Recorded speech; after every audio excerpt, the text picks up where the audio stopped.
کون ہے یہ معصوم لڑکی؟ اس زخمی کم عمر لڑکی کے چہرے کو انگلی سے چھوتا وہ سرد لہجے میں بولا تو پیچھے کھڑا اس کا خاص آدمی اعتزاز چونکا۔ پہلی بار یشار سلطان کو کوئی معصوم لگا تھا، وہ بھی کوئی لڑکی۔ نہیں معلوم سر، گاڑی کی ڈگی سے اسی حالت میں ملی ہے، آپ کہیں تو اسے پھینک دیں۔ مینیجر اعتزاز کے کہنے پر یشار نے ضبط سے جبڑے بھیجے۔ ڈاکٹر کو بلاؤ، اس کا علاج کرواؤ اور مجھے اس کی ساری ڈیٹیلز نکال کر دو۔ پتہ کرو کہ اس کے مجرم کون ہے، کسی کو مت چھوڑنا، جان لیوا سزا دوں گا۔ وہ غضبناک ہو کر بولا تھا۔ اس معصوم لڑکی کو دیکھ کر یشار کو سالوں پہلے اپنی منگیتر یاد آئی تھی جو اسی حال میں ملی تھی۔ اس وقت پیسے نہ ہونے کے باعث یشار سلطان اسے بچا نہیں سکا تھا۔ اسے فوراً ہاسپٹل لے چلو تاکہ اس کا بھرپور علاج ہو سکے۔ یشار نے کچھ سوچنے کے بعد اسے حکم دیا، لیکن مالک اگر کسی کو بھنک لگ گئی تو آپ جانتے ہیں کہ کیا ہو سکتا ہے۔ ویسے ہی آپ کے دشمنوں کی تعداد بہت بڑھتی جا رہی ہے اور آج کل وہ سب جھنڈ بنا کر گھومتے ہیں۔ مجھے لگتا ہے کہ انہی میں سے کسی کی سازش ہے۔ اعتزاز نے دھیمے لہجے میں خدشہ ظاہر کیا۔ دشمن جب کمزور ہوتا ہے تو وہ ہمیشہ بھیڑ میں رہ کر ہی وار کرتا ہے، اور یہ ہمارے دشمنوں کی کمزوری ہی سمجھ لو۔ ہمیں کسی سے ڈرنے کی ضرورت نہیں ہے، ویسے بھی یہ کسی کی جان کا سوال ہے۔ یشار سلطان نے اس لڑکی کو گاڑی کی پچھلی سیٹ پر ڈالتے ہوئے دو ٹوک لہجے میں کہا۔ اعتزاز نے ڈرائیونگ سیٹ پر آنے کی کوشش کی۔ نہیں، رہنے دو، گاڑی میں ڈرائیو کروں گا اور اسے زندہ رہنا ہوگا۔ یشار نے خود ڈرائیونگ سیٹ پر بیٹھ کر کہا۔ وہ جانتا تھا کہ اعتزاز کبھی بھی اس کے ہوتے ہوئے گاڑی کی رفتار نہیں بڑھائے گا، کیونکہ اس کی توجہ کا مرکز ہمیشہ اپنے مالک کی جان کا تحفظ رہتا تھا۔ یشار سلطان اپنے ملازم کے ساتھ کچھ ہی دیر میں ہاسپٹل پہنچے، جہاں فوری طور پر اس لڑکی کی فورنزک ٹیسٹ اور ڈی این اے ٹیسٹ کروائے گئے۔ میڈیکل ٹیسٹ کے بعد یشار کو کچھ ڈھراس ملی، مگر وہ اب بھی بہت غصے اور افسوس میں تھا کیونکہ اس لڑکی کو ہوش نہیں آیا تھا۔ یشار، اس لڑکی کے تمام میڈیکل ٹیسٹ ہو چکے ہیں۔ سب سے پہلے اس کے ساتھ زبردستی کرنے کی کوشش کی گئی تھی اور پھر اسے جان سے مارنے کی بھی کوشش کی گئی ہے، مگر خوش قسمتی سے وہ کسی بھی زیادتی اور دست درازی سے بچ گئی ہے۔ ہاں، مگر یہ سب اس کے ساتھ کسی نے کیا ہے۔ ہم نے فنگر پرنٹس اور باقی چیزوں کا ریکارڈ محفوظ کر لیا ہے۔ ڈاکٹر شاہزیب نے ساری تفصیلات اس کے گوش گزار کی، جو اس کا ایک بہترین دوست بھی تھا۔ لیکن اس وقت ضروری یہ ہے کہ اسے ہوش آ جائے، جس کے بعد ہم اس کی رائے درکار ہوگی اور اپنے فیصلے پر پہنچ پائیں گے۔ یشار نے فکر مند لہجے میں کہا۔ بعض عورتیں اپنے ساتھ ہونے والے ظلم و ستم کو راضی رکھتی ہیں، اور یہ دو ہی صورتوں میں ہوتا ہے، یا تو وہ دشمن کی طاقت سے خوفزدہ ہو جاتی ہیں یا وہ اپنی رسوائی سے ڈر جاتی ہیں۔ ڈاکٹر نے خدشہ ظاہر کیا۔ ہاں، مگر یشار سلطان کے جلال سے کوئی نہیں بچ سکتا۔ اس نے دانت پیستے غصے کا اظہار کیا۔ ویسے کیا تم جانتی ہو یہ لڑکی کون ہے؟ ڈاکٹر کی بات پر یشار اسے کھوجتی ہوئی نظروں سے دیکھنے لگا۔ بس یہ جانتا ہوں کہ یہ ایک مظلوم لڑکی ہے جسے ہر حال میں انصاف ملنا چاہیے۔ یشار کی بات پر ڈاکٹر نے سر ہلا کر اس کی بات کاٹی۔ ہاں، مگر تم نہیں جانتی یہ احمد نواز کی بیٹی ہے؟ احمد نواز کے نام پر یشار کے پیروں تلے سے زمین نکل گئی۔ یہ وہی شخص تھا جس نے اس کی دنیا اجاڑ دی تھی، اور یشار سلطان نے انجانے میں اپنے دشمن کی بیٹی کی جان بچائی تھی۔ جسے حیرت کا جھٹکا لگا، وہ جیسے ساکت رہ گیا۔ یہ وہی دشمن تھا جس نے اس کی منگیتر کو برباد کیا تھا، جس کے بدلے کی آنکھ میں یشار سلطان دنیا کا ظالم ترین مرد بن گیا تھا۔ تمہیں اپنے حق کے لیے آواز اٹھانی ہوگی، اور یہ گواہی دوں گی تمہارے گناہ گار پہچانے جا سکتے ہیں۔ یہی گواہی تمہیں انصاف دلا سکتی ہے۔ یشار سلطان نے اسے بغور دیکھتے ہوئے کہا۔ پچھلے 8 گھنٹوں سے یشما احمد نواز ہوش میں آنے کے بعد یوں ہی کسی پتھر کی مورت کی طرح بے حس بیٹھی تھی، جیسے سانس لینا اس کی مجبوری تھی۔ وہ کسی بھی بات کا جواب نہیں دے رہی تھی۔ ڈاکٹر اور نرسز اس سے بار بار بات کرنے کی کوشش میں تھے، مگر وہ کسی کو بھی دیکھنے سننے سے قاصر تھیں۔ یشار نے اسے کئی بار مخاطب کیا، مگر یشما کسی بت کی طرح بے حس و حرکت بیٹھی تھی۔ مجھے لگتا ہے کہ اب تک شاکڈ کے عالم میں، اس وجہ سے وہ فی الحال خاموش ہے۔ ڈاکٹر نے تردد سے کہا۔ ہاں، شاید اس کا اعتبار ٹوٹا ہے، اس لیے وہ شاکڈ ہے۔ یشار نے بھی کچھ سوچتے ہوئے تشویش سے کہا۔ خیر، یاد رہے کہ کسی کو اس کی موجودگی کا پتہ نہیں چلنا چاہیے۔ اس نے ڈاکٹر کے کندھے پر ہاتھ رکھ کر استعاذہ کی۔ بے فکر رہو، ہم دونوں کبھی الگ الگ نہیں تھے اور نہ ہوں گے۔ ڈاکٹر نے بھی یقین دلایا۔ یشار سلطان نے اپنے گھر کا رخ کیا۔ یشما اب ڈسچارج ہو چکی تھی تو یشار سلطان اسے گھر لے آیا تھا۔ یشما نے بھی جیسے لب سی لیے تھے، شاید وہ اب تک اپنے ساتھ ہونے والی حادثے کی دردناک کیفیت میں تھی جسے بولنا اس کے لیے بہت مشکل تھا۔ مالک، احمد نواز کو یہ لگتا ہے کہ آپ نے ان کی بیٹی کو اغوا کیا ہے اور یہ اسی انسان کی سازش ہے جس نے ہماری گاڑی میں اس کی بیٹی کو زخمی حالت میں چھوڑا تھا۔ اعتزاز نے آخری خبر دی۔ اسے اگر ایسا لگتا ہے تو یہ بہت اطمینان کا باعث ہے۔ نواز خاندان کو احساس ہونا چاہیے کہ کسی کی بیٹی کے ساتھ زیادتی کرتے ہوئے کیسا محسوس ہوتا ہے۔ متاثرہ کے خاندان کو کن حالات سے گزرنا پڑا ہے یا وہ کس صدمے کا شکار ہوتے ہیں۔ یاشار نے اپنی کھڑکی سے بلائنڈز ہٹا کر دور افق پر اڑتے پنچھیوں کو دیکھا جو شام ڈھلتے ہی گھروں کا رخ کر چکے تھے۔ کئی شامیں بیتی مگر جانے والا جب گھر لوٹ کر نہیں آیا تو منتظر بیٹھے اس کے اپنوں کو کیسا لگتا۔ اس بات کا اندازہ احمد نواز کو اب ہوگا۔ یاشار نے تلخی سے کہا، آپ کی بات ٹھیک ہے مالک، مگر یہ نہ ہو کہ وہ لڑکی آپ کے خلاف رچائے گی ایک سازش کی بنیاد پر گھر سے نکلی۔ اعتزاز، کتنی بار کہا کہ لڑکی کی عزت ہر معاملے سے نازک معاملہ ہے۔ اسے کسی سازش کا نام دے کر تم مجھے تکلیف دیتے ہو، اور سوچو اگر اس لڑکی نے سن لیا تو وہ کیا کر سکتی ہے اور کون سا قدم اٹھانے پر مجبور ہو جائے گی۔ یاشار اپنے دست راز اعتزاز پر غرایا تھا۔ اس نے یکدم شرمندہ ہو کر سر جھکا لیا۔ معاف کر دیجیے مالک، اس نے فوراً کہا، اپنی سوچوں کو بدلو۔ ہماری دشمنی احمد نواز سے ہے ضرور، لیکن اس کی بیٹی کی عزت بھی ایک عورت کی عزت ہے، اور یاشار سلطان اتنا کمصرف نہیں ہے کہ کسی لڑکی کی عزت پامال کر کے بدلہ لے۔ اعتزاز یاشار کی باتوں سے ایک بار پھر لاجواب ہو گیا، اور ہر بار کی طرح اس نے اپنے مالک کو غلط ہی سمجھا تھا۔ جانے کیسے انسان ہیں ہمارے مالک جن کی باتیں ہمارے تو پلے نہیں پڑتی، انہیں سمجھنا گویا کسی پہیلی کو حل کرنا ہے۔ اعتزاز نے خود کلامی کی، کھانا کھا لو، کھانے سے کیا دشمنی؟ یاشار نے بے حد سنجیدہ سے بے تاثر لہجے میں یشما سے نظریں اٹھا کر دیکھا۔ ملازمہ کی اطلاع پر یاشار سلطان اس کے کمرے میں آ گیا۔ وہ نہ تو کھانا کھاتی تھی نہ ہی کسی سے بات کرتی تھی۔ سامنے ملازمہ کھانا میز پر رکھ رہی تھی جسے یاشار اپنے ساتھ لے آیا تھا۔ آپ نے مجھے کیوں بچایا؟ میں مر ہی جاتی تو اچھا تھا، مجھے اپنے آپ سے گھن آ رہی ہے۔ یشما نے بے بسی سے کہا، میں جانتا ہوں تم بہت دکھی ہو، لیکن مایوس ہونے کی ضرورت انہیں ہے جو تمہارے قصوروار ہیں، کیونکہ اگر تم ہمت کرو تو وہ بچ کر کہیں نہیں بھاگ سکتے، اور یہ میرا تم سے وعدہ ہے۔ یاشار سلطان کے لہجے میں کچھ تھا جو یشما کو اپنی طرف کھینچ رہا تھا۔ آپ کون ہیں میرے جو میری مدد کریں گے؟ اور یہ درد صرف اس ذلت کا نہیں جو میرے نصیب میں آئے ہیں، بلکہ اس بھروسے کی ٹوٹ جانے کا بھی ہے جو ہم بنا سوچے سمجھے کسی پر کرتے ہیں۔ یشما نے پہلی بار بات کی مگر اس کے لہجے سے درد جھلک رہا تھا۔ وہ اپنے آنسوں پر قابو نہیں پا سکی۔ یاشار نے بے ساختہ مٹھیاں بھیج لی۔ یہ سچ ہے کہ میں تمہارے درد اور تکلیف کا اندازہ بھی نہیں لگا سکتا، مگر میں تمہارے دکھ کو سمجھنے کی کوشش ضرور کر سکتا ہوں، کیونکہ شاید یہ زخم روح کا ہے، جو جسے ملتا ہے وہی کسی کے درد کی نوعیت جان سکتا ہے۔ یاشار نے کھردرے لہجے میں کہتے ہوئے ایک طنزیہ مسکراہٹ اچھالی جو اس کے لہجے کو زہریلا بنا رہی تھی۔ زندگی میں کئی دکھ ایسے ہوتے ہیں جو آپ کسی کو نہیں بتا سکتے، لیکن آپ کے لہجے اور رویوں سے اندازہ لگایا جا سکتا ہے، اور احساس محض دل پر چوٹ کھانے والوں کے حصے میں آتا ہے۔ بظاہر سادہ انداز میں بات کرنے والا وہ شخص یشما کو بہت گہرا نظر آیا، جس کی سنجیدگی اور اکھڑا پن اس کی شخصیت کا خاصہ تھی۔ میں نہیں جانتی کہ میرا قصور کیا تھا، مگر میں نے بہت بڑی سزا پائی ہے جس میں خود سے نظریں نہیں ملا سکتی۔ یاشار اس کے قریب آ کر اسے دلاسا دینا چاہتا تھا۔ اسے دیکھ کر وہ ہمیشہ بے وقار ہو کر جاتا تھا۔ شاید اسے اپنی منگیتر عاشی یاد آ جاتی تھی، جس کی وجہ سے یشما کو دیکھتے ہی یاشار سلطان اپنے دشمن احمد نواز کی دشمنی بھی بھول جاتا تھا۔ حالانکہ وہ یشما کو اپنے جال میں پھنسا کر اس کے باپ سے بدلہ لینا چاہتا تھا، مگر وہ اپنے احساسات اور جذبات پر قابو پانے میں مسلسل ناکام تھا، اور یہ بات یاشار سلطان کو یشما احمد کے آگے کمزور کر دیتی تھی۔ تم جب کبھی مجھ پر بھروسہ کر لو تو مجھے بتا دینا۔ کیا میں کچھ دن یہیں رہ سکتی ہوں؟ میں اپنے گھر والوں کے سامنے نہیں جا سکتی۔ مجھے نہیں پتا وہ میرے بارے میں کیا سوچتے ہیں، مگر وہ مجھے اس طرح دیکھ کر ٹوٹ جائیں گے، یا شاید میں ان سے ناراض ہوں۔ وہ التجائی انداز میں بولی، مگر آخری جملہ اس نے زیر لب کہا تھا، یہی تو میں چاہتا ہوں کہ وہ شخص ٹوٹ جائے جس نے مجھے توڑا تھا۔ یاشار نے دل ہی دل میں کہا، ہاں جب تک چاہے رہ سکتی ہو، جو کچھ چاہیے ملازموں کو بتا سکتی ہو، لیکن اس کے لیے ایک شرط ہے۔ یاشار سلطان کی بات پر یشما حیران ہوئی۔ شرط؟ مگر کیا؟ وہ ڈرتے ہوئے بولی، تم اپنے کھانے پینے کا مکمل خیال رکھو گی اور کسی کی وجہ سے خود کو تکلیف میں مبتلا کرنے کی کوشش مت کرنا۔ یہ کام لوگ کرتے ہیں، ہم خود نہیں۔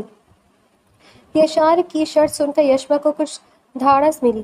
میں کوشش کروں گی مس شازیہ، آج سے آپ نے ان کے ساتھ رہیں گی۔ جو مس یشما کہیں گی آپ کو ماننا پڑے گا، بشرطیہ وہ بات ان کو کسی تکلیف میں مبتلا نہ کرے۔ یشار نے اپنی ملازمہ کو حکم دیا تو اس نے بے ساختہ سر ہلا دیا۔ وہ کمرے سے باہر نکل گیا۔ باہر اعتزاز صاحب ان کے انتظار میں کھڑے تھے۔ مالک، آپ دشمن کی بیٹی کی اتنی فکر کرتے ہیں تو دوست کی بیٹی کا کتنا احساس کرتے ہوں گے؟ اعتزاز اس کے پیچھے چلتے ہوئے حیرت سے بولا، دشمن کی بیٹی پہلے سے ہی بہت بیمار ہے اور ہم کسی بیمار پر وار نہیں کرتے۔ ہمارے نشانے پر آنے کے لیے اسے پہلے خوش ہونا چاہیے، بالکل ٹھیک ہونا ہوگا۔ یشار کی بات سن کر اعتزاز مسکرایا، مالک، میں ہر روز آپ سے کچھ سیکھتا ہوں اور آج میں نے یہ سیکھا ہے کہ دشمنی میں بھی کم ظرفی نہیں دکھانی چاہیے۔ اعتزاز نے مسکرا کر اقرار کیا، چلو اچھی بات ہے، ویسے کس لیے آئے تھے؟ وہ اپنی لائبریری میں آ کر کہنے لگا، جی مالک، وہ احمد نواز آپ سے ملنا چاہتا ہے، تو کیا کرنا ہوگا؟ اس نے سوالیہ کہا، اسے انتظار کرواؤ، جب گڑ گڑائے تو مل لیں گے۔ یشار نے سگریٹ کا گہرا کش لیتے ہوئے کہا، تو اعتزاز بھی مسکرا دیا۔ کیا ہوا، یہاں کھڑی ہو اور اب تک سوئی کیوں نہیں؟ یشما اب تک لان میں ٹہل رہی تھی جب رات کے 1:30 بج رہے تھے۔ یشار سلطان گھر پہنچا تو اسے دیکھتے ہی حیرانگی کا اظہار کیا۔ مجھے آپ سے بات کرنی تھی، اس لیے انتظار کر رہی تھی، یشما نے جواباً کہا۔ تو بات کھل کر بھی ہو سکتی ہے یا ابھی کرنی ضروری ہے؟ خیریت ہے نا؟ وہ اس کے قریب آ کر رکا۔ میں چاہتی ہوں کہ میں اپنی مجرموں کو سزا دلواؤں۔ وہ ٹھہرے ہوئے لہجے میں بمشکل بولی، ہاں یہ تو بہت اچھا فیصلہ ہے، تم نے اچھا سوچا۔ وہ مختصر بولا، مگر مجھے آپ کا ساتھ چاہیے۔ یشما نے دھیمے لہجے میں اسے بغور دیکھتے ہوئے کہا۔ یشار سلطان اسے دیکھتے ہی کسی سوچ میں ڈوب گیا۔ کیا آپ میرا ساتھ دیں گے؟ وہ اسے خاموش دیکھ کر پھر بولی، بالکل دوں گا، جہاں تک ہو سکے گا وہاں تک ساتھ دوں گا۔ یشار سلطان نے پرجوش لہجے میں کہا، میں اپنے وکیل کو کل ہی بلواتا ہوں۔ یشار کی بات پر وہ پر اعتماد دکھی۔ کیا تم نے کھانا کھایا ہے؟ وہ اندر جاتے ہوئے بولا، نہیں تو؟ یشما مختصر بولی، کیوں، اب تک تم بھوکی ہو؟ وہ حیرت سے کہنے لگا، دراصل بھوک نہیں تھی اور میں اکیلے میں کھانا نہیں کھاتی۔ وہ اس کے ساتھ چلتے ہوئے بتاتی رہی، دیکھو، لڑنے کے لیے تمہیں سب سے پہلے اپنے ڈائٹ کا خیال رکھنا ہوگا، خود کو مضبوط کرنا ہوگا، دل سے بھی اور جسمانی طور پر بھی۔ وہ بات کرتے ہوئے ڈائننگ ہال تک ایک ساتھ آئے۔ آج مس شادیہ جلدی ہی چلی گئی تھی، ورنہ میں ان کے ساتھ کھانا کھا لیتی ہوں۔ یشما نے وجہ بتائی، اوکے، میں منہ ہاتھ دھو کر آتا ہوں، پھر مل کر کھانا کھاتے ہیں۔ وہ کمرے کی طرف چلا گیا۔ یشما چپ چاپ کرسی پر بیٹھ گئی، مگر اس نے یہ نہیں سوچا کہ کھانا کون لگائے گا۔ میں نے کھانا لگا دیا ہے، آپ چل کر کھا لیں۔ اعتزاز صاحب نے آ کر اطلاع دی تو وہ کسی خیال سے چونکی تھی۔ وہ حیران تھی کہ یشار سلطان کے کام مرد ملازم کرتے تھے۔ سنیں، وہ جانے لگے تو یشما نے آواز دی، جی میڈم۔ وہ پلٹ کر واپس آئے، یہ یشار سلطان میری اتنی مدد کیوں کرتے ہیں؟ کیا یہ ہر کسی کی مدد کرتے ہیں یا پھر میری مدد کرنے کی کوئی خاص وجہ ہے؟ وہ کچھ سوچتے ہوئے کہنے لگی، جی مالک ہر کسی کی مدد نہیں کرتے، یہ سچ ہے کہ آپ کی مدد کرنے کی ایک خاص وجہ ہے، لیکن وہ وجہ آپ نہ ہی جانیں تو بہتر ہوگا، ہو سکتا ہے آپ کو جان کر تکلیف ہو۔ اعتزاز صاحب کی بات پر وہ تجسس میں پڑ گئی۔ وہ مجھے پسند کرتے ہیں؟ اس نے خود سے سوال کیا اور اس خیال میں جیسے کھو گئی۔ تم نے ابھی تک کھانا نہیں شروع کیا؟ یشار کی آواز پر وہ پھر چونک گئی۔ ہاں، میں آپ کا انتظار کر رہی تھی، وہ اپنے لہجے پر قابو پا کر کہنے لگی۔ یشار نے یکدم اس کے لیے پلیٹ میں چاول ڈالے اور اس کے سامنے رکھے دیے۔ یشما نے چمچ کے لیے ہاتھ بڑھایا تو دونوں کے ہاتھ ایک ساتھ چمچ پر پڑے۔ یشما نے ہڑبڑا کر ہاتھ کھینچ لیا، مگر یشار نے کوئی توجہ نہ دی اور چمچ اٹھا کر اس کی پلیٹ میں رکھ دیا۔ تم سیلڈ لوگی؟ اس نے سلاد کا پلیٹ یشما کی طرف بڑھایا تو یشما نے انکار کر دیا۔ یشما اس شخص کے چہرے پر تاثرات کو پڑھنے کی کوشش کرنے میں مستقل اسے دیکھ رہی تھی۔ تم اتنا گھور کیوں رہی ہو؟ وہ کھانا کھاتے ہوئے بولا۔ یشما یکدم گڑبڑا گئی کہ اسے کیسے پتہ چلا۔ نہیں تو تم سوچ رہی ہو کہ مجھے کیسے پتہ چلا؟ یشار نے سیلڈ کا سلائس منہ میں رکھتے ہوئے کہا، مگر یشما اس کی باریک بینی پر دنگ رہ گئی تھی کہ وہ قابل نگاہ رکھتا ہے، کسی کو دیکھے بنا بھی اس کی نظروں کا زاویہ جان جاتا ہے۔ میں دیکھ رہی ہوں کہ آپ کے چہرے پر وہ سب نظر نہیں آتا جو آپ بات کرتے ہیں، ایسا لگتا ہے بات کرنے والا شخص کوئی اور ہے۔ وہ بہت سوچنے کی بات کرنے لگی۔ اچھا ایسا ہے کیا؟ وہ مختصر بولا، کیونکہ یشار سلطان کے لیے یہ بات نئی نہیں تھی، اس کے بارے میں ہر دوسرا انسان یہی کہتا تھا اور اسے یہ سب سننے کی عادت ہو چکی تھی۔ یشار سلطان بے شک اپنے لہجے اور رویے سے چکما دینے والا ایک عیار انسان تھا جس کے جادوئی جال سے کوئی نہیں بچ سکتا تھا۔ آج برسات کے ساتھ بادلوں کی گرج چمک نے رات کو مزید گہرا اور پراسرار کر دیا تھا۔ یشار سلطان لاؤنج کے ٹیرس پر آ کر بارش کو دیکھتے ہوئے سگریٹ کی کش لیتا ہوا کسی خیال میں گم تھا جب اس کے پیچھے قدموں کی چاپ سنائی دی۔ تم یہاں اس وقت؟ دروازے پہ کھڑی یشما کو دیکھ کر وہ بے ساختہ بولا جو سہمی بھی لگ رہی تھی۔ مجھے ڈر لگ رہا تھا، وہ بمشکل لرزتی ہوئی آواز میں بولی۔ تم ٹھیک ہو؟ یشار سلطان یکدم اس کے قریب آ کر بولا اور اسے ہاتھوں سے پکڑ کر ٹیرس پر پڑے صوفے پر بٹھایا۔ تمہارے ہاتھ ٹھنڈے ہو گئے، طبیعت ٹھیک ہے تمہاری؟ یشار نے اپنے کندھوں سے شال اتار کر اس کے کندھوں پر پھیلا دی۔ وہ واقعی بہت ڈر گئی تھی۔ کوئی ڈراؤنا خواب دیکھ لیا تھا؟ یشار کے سوال پر اس نے سر اسبات میں ہلا کر جواب دیا۔ بادل کی تیز دھاڑ نے ایک بار پھر یشما کو خوفزدہ کر دیا۔ وہ چیخ کر بے ساختہ یشار کے بازو سے چمٹ گئی اور اس کے سینے میں منہ چھپا لیا۔ وہ اس نازک لڑکی کے دل کے بے ترتیب دھڑکنیں بخوبی سن سکتا تھا۔ یشار سلطان زندگی میں پہلی بار کسی لڑکی کو اپنے اتنے قریب پا کر دم بہت رہ گیا تھا۔ اپنے بہکتے دل پر بمشکل قابو کر پایا۔ میں مس شازی کو بلا کر کہتا ہوں کہ آج رات وہ تمہارے کمرے میں سو جائے، یشار نے بے حد نرمی سے اسے خود سے دور کرتے ہوئے کہا۔ سوری، میں ڈر گئی تھی۔ وہ یکدم اٹھی اور تیزی سے اپنے کمرے کی طرف چلی گئی۔ یشار سلطان اسے دور جانا دیکھ کر اپنی کیفیت پر تعجب میں پڑ گیا، جیسے اندیشہ قربت نے اسے یکدم آ کر جکڑ لیا تھا۔ وہ اس لڑکی کی تکلیف کو اپنے رگ و جان میں محسوس کرنے لگا تھا۔ مس، سب سے پہلے آپ کو ان تمام مجرموں کے نام پر FIR درج کروانی ہوگی، جس کے لیے آپ کو ان کی سپورٹ کی ضرورت ہے۔ لیکن میرا یہ مشورہ ہے کہ آپ پہلے سے ہی اپنے اور یشار صاحب کے بارے میں لوگوں کی رائے اور ان کے طرح طرح کے سوالات کے لیے خود کو تیار رکھیں۔ عدالت میں آپ سے اس بارے میں ضرور سوال ہوگا کہ آپ کا یشار سلطان کے ساتھ کیا تعلق ہے، جس کی بنا پر آپ نے ان سے سپورٹ مانگا ہے۔ وکیل کی تجویز پر یشما سوچ میں پڑ گئی اور فی الوقت کیس درج کرنے سے قبل سوچنے کا وقت مانگا۔ مالک، آپ کو نہیں لگتا کہ وہ اس بات پر اپنے باپ کے پاس چلی جائے گی؟ اعتزاز صاحب نے یشما کے جاتے ہی یشار سے کہا۔ ہاں، ایسا ہونا ہی چاہیے، پھر بہت مزہ آئے گا۔ یشار نے اطمینان سے کہا۔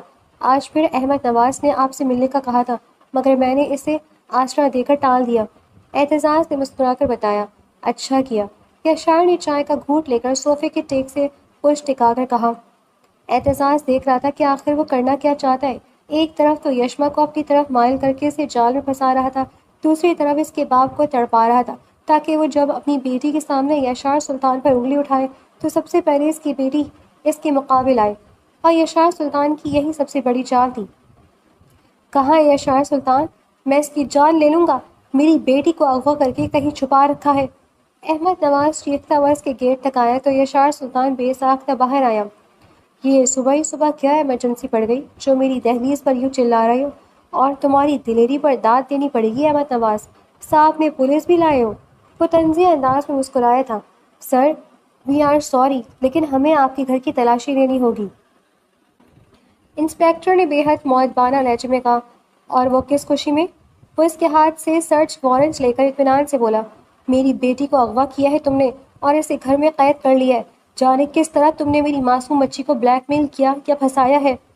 وہ اس کی طرف مارنے کے لیے بڑھا تھا، اور اگر ایسا ثابت نہ ہوا تو سوچ لو احمد نواز، تم بہت پچھتاؤ گے۔ یشار نے اسے دھمکی دی۔ میں تمہاری جان لے لوں گا، بتاؤ میری بیٹی کہاں ہے؟ تم اسے اپنی گاڑی میں ڈال کر ہاسپٹل لے گئے تھے، بتاؤ کیا کیا اس کے ساتھ؟ وہ بے بسی سے چلا رہا تھا۔ جب یشما شال اوڑھے اپنے باپ کی چیخیں سنتے ہوئے سیڑھیوں تک آئی، وہ متجسس کھڑی تھی اور انہیں دیکھ رہی تھی۔ یشما، میری بچی! وہ بے ساختہ اس کی طرف لپکا۔ تم ٹھیک ہو؟ تم کیسے مجھے بھول کر مجھ سے دور رہ سکتی ہو؟ وہ روندی ہوئی آواز میں بولے۔ دیکھا انسپکٹر، میں نہ کہتا تھا کہ میری بیٹی اسی شخص کے قبضے میں ہے۔ وہ بے اختیار ہو گیا تھا جبکہ انسپکٹر نے بے بسی سے سر جھکا دیا۔ ویسے بھی وہ یشار سلطان سے ٹکر لینے کی ہمت نہیں کر پا رہا تھا۔ یشار سلطان اسے بے حد اطمینان سے دیکھنے لگا، جیسے وہ یہی چاہتا تھا کہ احمد نواز اپنی بیٹی کو دیکھ کر تڑپ جائے۔ یشما کا یشار سلطان کے قبضے میں ہونا اس کی سب سے بڑی سزا تھی۔ گرفتار کر لیں اسے، وہ چلا کر کہنے لگا۔ بس کر دیں ڈیڈ، پلیز بس کر دیں۔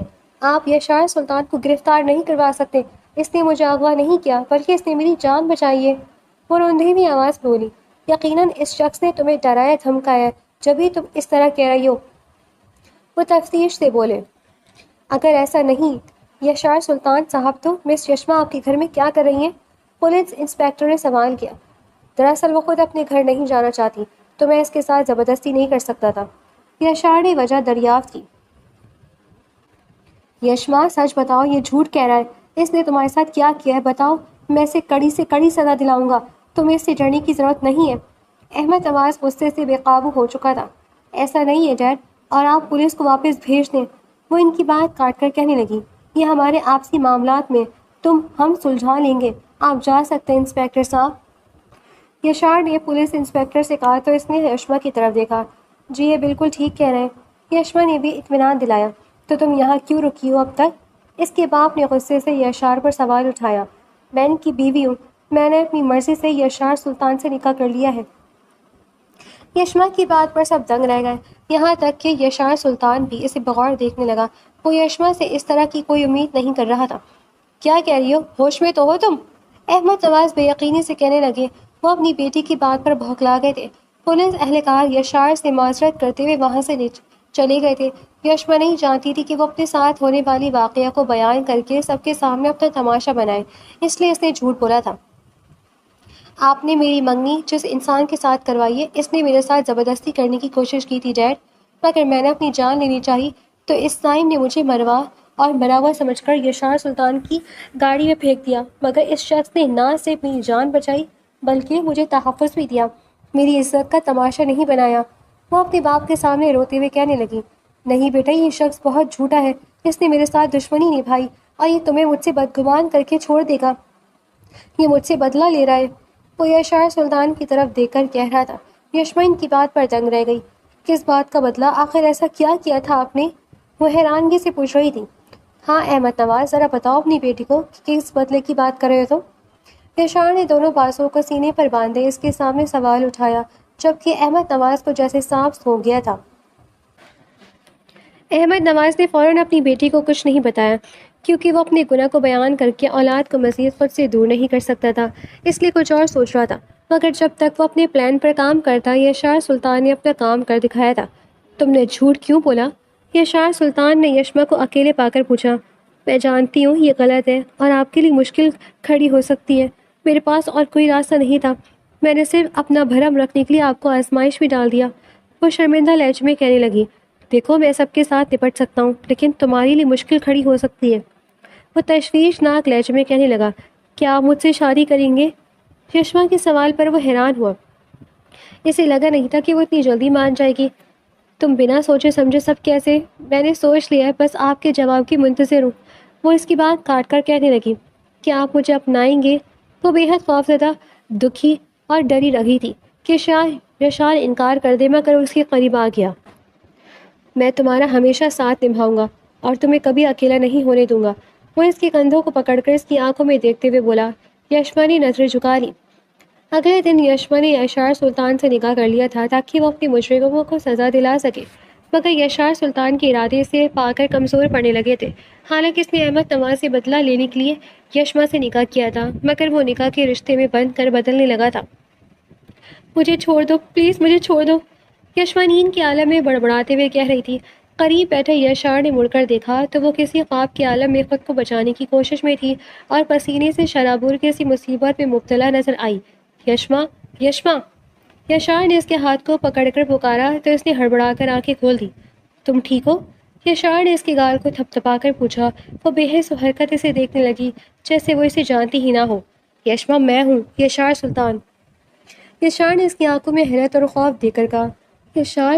وہ زیر لب بولی تو اس نے سر ہلا کر اس کے ہاتھوں کو سہلایا اور اس کے سر کو اپنی گود میں رکھ کر تھپکی دی۔ یشما نے آنکھیں موند لیں۔ یشار کو اس کی حالت دیکھ کر ترس آ گیا۔ وہ سمجھ گیا کہ یہ اس کے ساتھ ہونے والے حادثے کا اثر ہے جو اسے نیند میں بھی ڈرا دیتا تھا۔ سب ٹھیک ہے؟ تم نے کوئی برا سپنا دیکھ لیا تھا؟ یشار نے اس کے بالوں میں انگلیاں پھیر کر تسلی دی۔ وہ کچھ دیر بعد خود کو بہتر محسوس کرنے لگی تو سر اٹھا کر یشار کو دیکھا جس نے خود جا کر اس کی فکر کی۔ وہ آنکھیں بند کیے بیٹھ کے ٹیک سے پشت ٹکائے بیٹھا تھا۔ کیا ہوا؟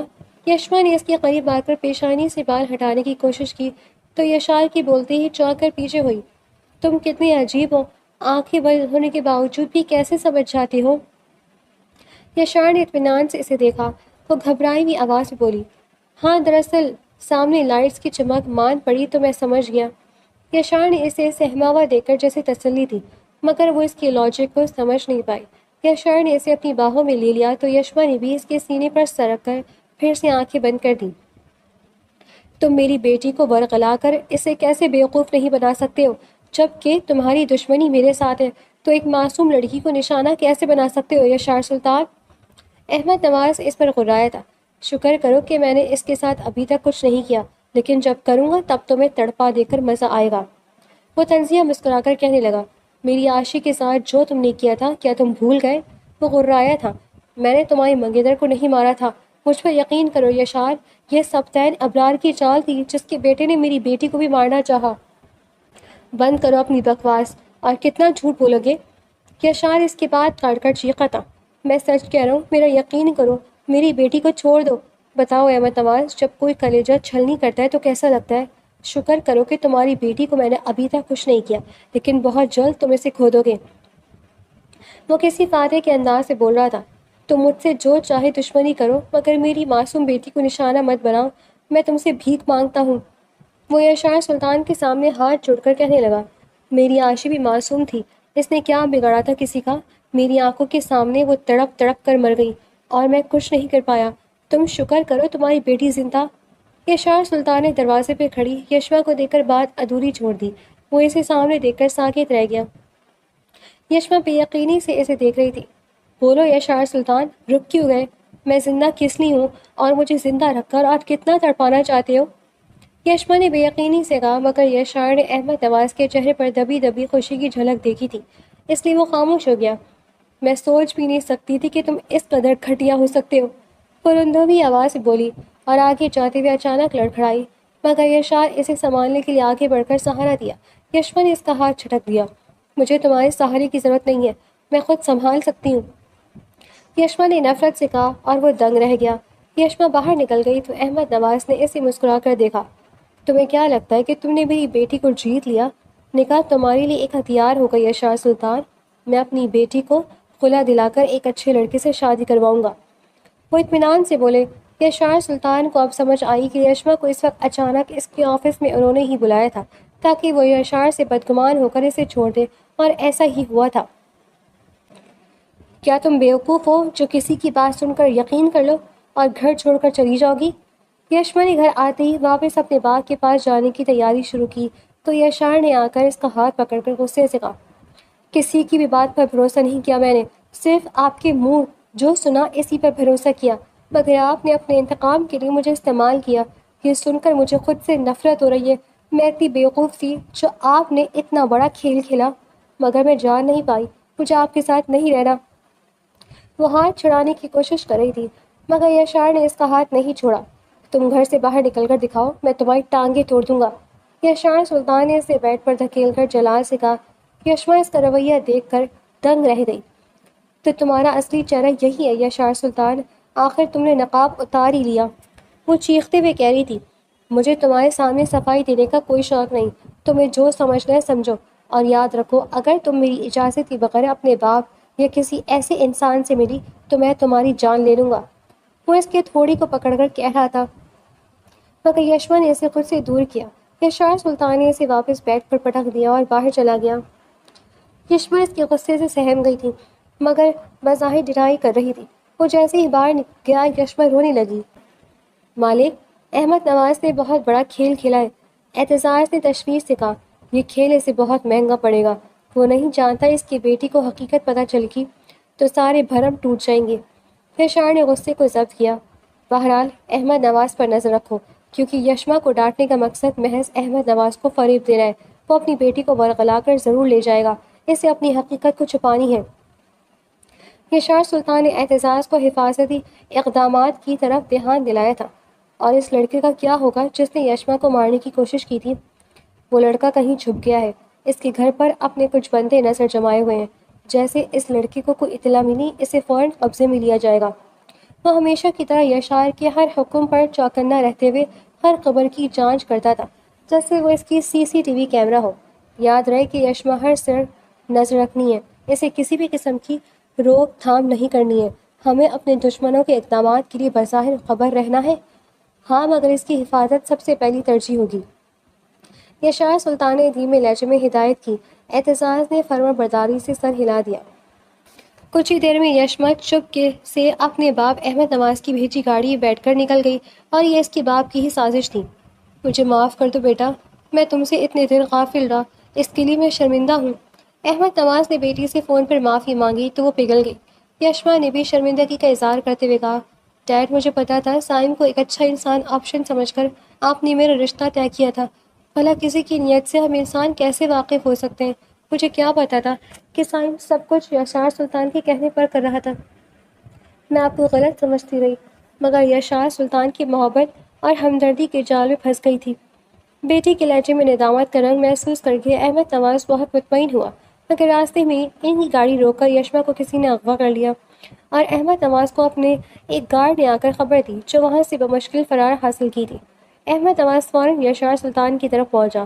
تم میری بیٹی کے ساتھ زبردستی نہیں کر سکتے، وہ تمہارے ساتھ نہیں رہنا چاہتی۔ احمد نواز غصے سے دھاڑے۔ احمد نواز، تم اپنے کرتوتوں پر غور کرو، جس کا مکافات تمہاری بیٹی بھگت رہی ہے۔ یہ تمہارا بویا بیج ہے جو معصوم یشما کو کاٹنا پڑ رہا ہے۔ وہ غرایا، بکواس بند کرو اور بتاؤ میری بیٹی کہاں ہے؟ وہ اس کے گریبان کو پکڑ کر چلائے۔ گھر پر گاڑی بھیج کر اسے بلوایا، اور اب میرے ساتھ یہ ناٹک کس لیے؟ یشار نے اس کے ہاتھوں کو جھٹک کر غصے کے ساتھ طنز کیا۔ ہاں میں اسے اپنے ساتھ ڈرائیور اور گارڈز کے ساتھ بلوایا تھا، مگر راستے سے ہی کچھ لوگ اسے پکڑ کر لے گئے، اور مجھے یقین ہے یہ تمہارا کام ہے۔ یشار سلطان اس کی بات پر دنگ رہ گیا۔ اتنے میں اعتزاز صاحب نے کال کر کے یشما کی کڈنیپنگ کی اطلاع دی۔ تو تم لوگ کیا جھک مار رہے ہو؟ یشار سلطان کسی شیر کی طرح غرایا اور کال کٹ کر اور فوراً باہر نکل گیا۔ یشار میری بات سنو، میری بیٹی کو کچھ ہوا تو میں تمہاری جان لے لوں گا۔ احمد نواز بے بسی سے چلائے۔ آج پہلی بار وہ اتنے مجبور نظر آئے، مگر یشار نے اس پر کوئی ترس نہیں کھایا۔ وہ تیزی سے چلا گیا۔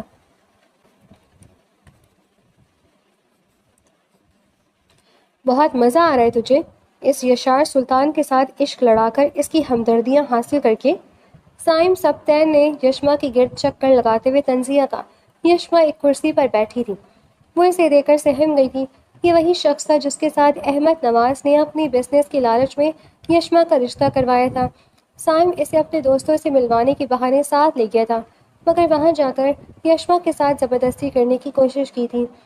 یشما نے 3-4 لڑکوں کے جھنڈ سے بچنے کے لیے خود کو ایک شیشے کے واز سے زخمی کیا تاکہ وہ ذلت کی زندگی سے عزت کی موت مر سکے۔ سائم اور اس کے دوست اسے بے ہوش دے کر گھبرا گئے اور اسے مراؤ سمجھ کر یشار سلطان کی گاڑی میں چھوڑ آئے تھے، کیونکہ وہ جانتے تھے کہ احمد نواز اور یشار سلطان کی بہت پرانی دشمنی تھی۔ میں نے تو ایک تیر سے 2 شکار کیے تھے، مگر تم نے تو اس شخص سے شادی کر لی۔ وہ تنقیدی تبصرہ کرتے ہوئے ہنسنے لگا اور اچانک رک کر اس کے قریب آیا۔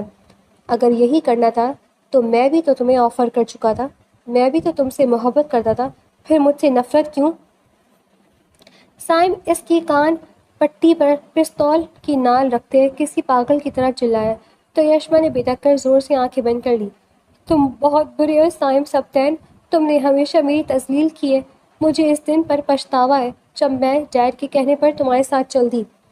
یشما نے لرزتی ہوئی آواز سے کہا، تم مجھے ہمیشہ سے پسند تھی، مگر کبھی میرے پاس نہیں آئی، کبھی میرا چھونا تمہیں اچھا نہیں لگا۔ وہ یشما کو کندھوں سے پکڑ کر جھنجھوڑ کر بولا۔ وہ خوف کے مارے رونے لگی۔ سائم اسے چھوڑ دو ورنہ تم زندہ نہیں رہو گے۔ پیچھے سے ایک گرجدار آواز نے سب کی توجہ کھینچی۔ سائم حیرت سے اٹھ کر پیچھے مڑا تھا۔ یشار سلطان کی بندوق کا رخ سائم کی طرف تھا۔ یکدم سب نے یشار سلطان کی طرف بندوقیں تان لی، مگر وہ پھر بھی بے خوف کھڑا رہا تھا۔ اسے ہاتھ لگانے کی جرت کیسے کی؟ یشار تیزی سے اس کی طرف بڑھا۔ سائم کے بندوں نے اس پر گولیاں چلائی کی کوشش کی، مگر یشار سلطان کے ساتھ آئی پولیس نے سب کو حراست میں لے لیا۔ یشار نے قریب آتے ہی سائم کو پیٹنا شروع کیا۔ ہاتھ لگانے کی جرت کیسے کی؟ جانتا ہے اس کا انجام کیا ہوگا؟ اس نے روانی سے بولتے ہوئے سائم پر تھپڑوں کی بوچھاڑ کر دی۔ یشما بے حد خوف زدہ ہو کر اسے تکنے لگی۔ وہ حیران تھی کہ یشار سلطان سائم کو اس کی وجہ سے پیٹ رہا تھا۔ یشما بیٹا میرے ساتھ آؤ۔ احمد نواز نے بیٹی کو اپنی باہوں کے گھیرے میں لیا اور احتیاط سے لے جانے لگا۔ سائم کو ہتھکڑی لگا کر لے جانے لگے، مگر باہر آتے ہی اس نے ایک پولیس اہلکار کی پلیٹ سے گن نکال کر یشما کی طرف چلائی مگر گولی احمد نواز کے سینے کے آر پار ہو گئی۔ ڈیڈ! یشما بے ساختہ چلائی تو یشار نے یکدم سائم کے ہاتھ پر گولی مار دی۔ وہ زخمی ہو کر نیچے گر پڑا۔ ڈیڈ، آپ کو کچھ نہیں ہوگا، ہم ابھی ہاسپٹل جائیں گے، وہ روتے ہوئے کہنے لگی۔ یشار سلطان نے اس کے قریب آ کر اسے اٹھایا اور گاڑی میں ڈال دیا۔ یشار، یہ کیا کہہ رہے ہو؟ تمہیں تو مجھے مرنے کے لیے چھوڑ دینا چاہیے، وہ اپنے سینے کو دونوں ہاتھوں سے پکڑ کر بمشکل بولے۔ دشمنی زندہ لوگوں سے ہوتی ہے، تم مر گئے تو میں تمہارے ساتھ کچھ بھی نہیں کر پاؤں گا احمد نواز۔ چلتی ہوئی گاڑی میں یشار سلطان نے کہا۔ نہیں یشار سلطان، شاید میری یہی کچھ لمحوں کی زندگی ہے، مرنے سے پہلے میں تم سے معافی مانگنا چاہتا ہوں، مجھے معاف کر دو، میں تمہارا گنہگار ہوں، وہ اپنے کانپتے ہاتھوں کو یشار کے سامنے باندھ کر کہنے لگے۔ یشما حیران رہ گئی۔ بس کر دو احمد نواز، یہ وقت ان باتوں کا نہیں، یشار نے اس کے ہاتھوں کو تھام کر کہا۔ مجھے آج کہہ لینے دو، وقت بہت کم ہے، میری بیٹی بہت معصوم ہے، میری گناہوں کی سزا میری بیٹی کو مت دینا، یشما مجھے معاف کر دو، میں بہت برا ہوں۔ وہ پوری بات کرنے سے پہلے خاموش ہو گئے۔ یشما بے ساختہ سے پکارنے لگی۔ ڈیڈ! ڈیڈ! آپ کو کچھ نہیں ہوگا، آپ ٹھیک ہو جائیں گے، وہ روندی ہوئی آواز سے بولی، مگر یشار نے اس کی باہوں کے گرد بازو حمائل کر کے اسے اپنے سینے سے لگایا۔ وہ بے اختیار رونے لگی کیونکہ اس کا باپ اس دنیا میں نہیں رہا تھا۔ تم مجھے چھوڑ دو گے؟ یشما ٹیرس پر بیٹھی آدھی رات میں چاند کو تک رہی تھی جب یشار سلطان اس کے قریب آ کر جھولتے ہوئے جھولے پر بیٹھ گیا۔ یشما نے بے ساختہ بھرائی ہوئی آواز میں پوچھا۔ یشار سلطان کو اس کی آواز کسی کھائی سے آتی سنائی تھی۔ تمہیں ایسا لگتا ہے؟ وہ سوالیہ انداز میں بولا۔ میرے باپ کی دشمنی میں تم نے مجھ سے نکاح کیا تھا، جب وہ ہی نہیں رہے تو دشمنی کیسی؟ اور یہ رشتہ بھی تو بے مقصد ہو گیا نا، یشما نے روتے ہوئے کہا۔ اس کے آنسو بند توڑ کر سیلاب کی طرح بہنے لگے۔ میں نے تمہارے باپ کے ساتھ دشمنی نبھانے کا ارادہ کیا تھا، مگر یشار سلطان پہلی بار کسی دشمنی کو نبھانے میں ناکام رہا، اور ناکامی کی وجہ دشمن کی موت نہیں تھی، میرا تمہارے آگے ہار جانا تھا۔ اس نے جیسے خود پر طنز کیا تھا۔ یشما نے حیرت بھری نگاہوں سے اسے دیکھا۔ میں تمہارے ساتھ برا کرنا چاہتا تھا، مگر محبت میں ہار گیا، تمہارے ساتھ نکاح کر کے میں جانے کیوں کمزور پڑ گیا۔ یہ تمہاری نظر میں بہت بڑا دھوکہ ہوگا، مگر میں خود ایک فریب میں آ کر دشمنی نبھانے میں ناکام رہا۔ تمہاری معصومیت کے فریب نے مجھے کہیں کا نہیں چھوڑا۔ یشار سلطان واقعی بہت بدل گیا، اور یہ بات مجھ سے برداشت نہیں ہو رہی۔ یشار کی بات پر وہ پلکیں اٹھائے اسے دیکھتی رہی۔ تم سچ نہیں کہہ رہے، تم بھلا مجھ سے کیوں محبت کرو گے؟ وہ روتے ہوئے بولی۔ محبت کیوں کروں گا یہ تو نہیں معلوم، ہاں یہ سچ ہے کہ میں تم سے بہت محبت کرتا ہوں۔ وہ یشما کے ہاتھوں کو اپنے ہاتھوں میں لے کر سنجیدگی سے بولا۔ کیا تمہیں میرا ساتھ منظور ہے؟ یشار سلطان نے اس کے آگے اپنا ہاتھ دیتے ہوئے کہا۔ میرا اس دنیا میں ہے ہی کون تمہارے سوا، میں کہاں جاؤں گی؟ یشار سلطان، تم ہی میرے مالک و مختار ہو۔ وہ اس کے ہاتھ کو پکڑ کر اس کے سینے سے لگ کر کہنے لگی۔ بس مجھے کبھی چھوڑ کر مت جانا اور کبھی مت چھوڑنا، ورنہ میں جیتے جی مر جاؤں گی، یشما نے اس کی آغوش میں کہا۔ تم میری جان ہو، اور جان کو کھو کر کوئی کیسے جی سکتا ہے؟ یشار سلطان نے اس کے بالوں کو سہلا کر بے حد نرمی سے کہا تھا۔